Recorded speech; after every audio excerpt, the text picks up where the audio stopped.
Tensions over the trial are being felt across the Middle East. Hundreds of Muslim Brotherhood members gathered outside the Egyptian embassy in Jordan. Protesters chanted slogans and carried signs against Egypt's military chief who ousted the country's president last July.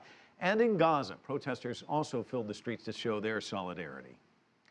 For more on the trial and the future of Egypt, I spoke to Hesham Islam. He was born in Cairo and is the former Special Assistant for International Affairs to the Deputy Secretary of Defense at the Pentagon.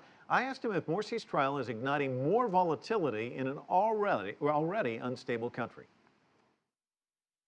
The possibility is always there, because we cannot overlook the fact that to a certain degree he was elected by certain people. Therefore, he has his own popularity that still exists in the country. How active are they? And at what point will he lose this popularity?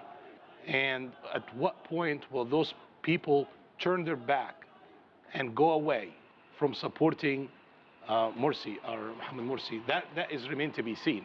I think I would predict that if the Egyptian government start to advertise, do some public relations about the crimes that was conducted by Morsi and the Muslim Brotherhood in public and show evidence to the people of Egypt, probably less and less people will cause any hate and discontent. But we really haven't seen that to this stage yet, and there's been protests throughout.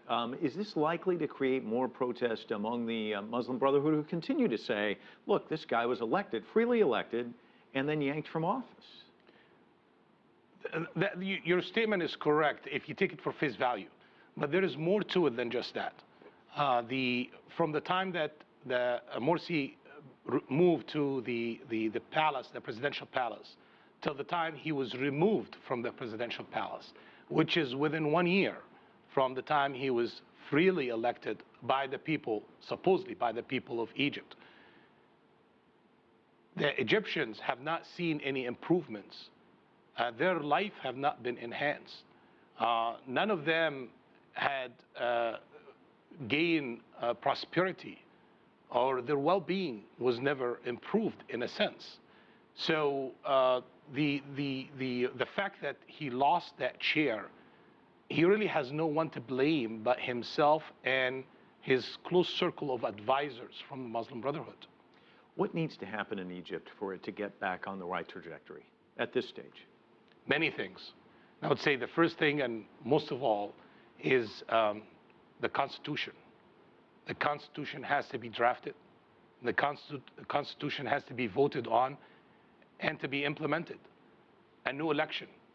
A new election has to take place. Right now you have a temporary government. And the temporary government is not implemented by the people of Egypt. So it's time for the people of Egypt to go to the voting polls and to elect those who are supposed to lead them in the next chapter of life. And another thing that needs to happen is the fact that the countries that's supposed to be an ally and friends to Egypt to stand together and support Egypt on what Egypt is going through today. Now, democracy has to reveal, and that's a process.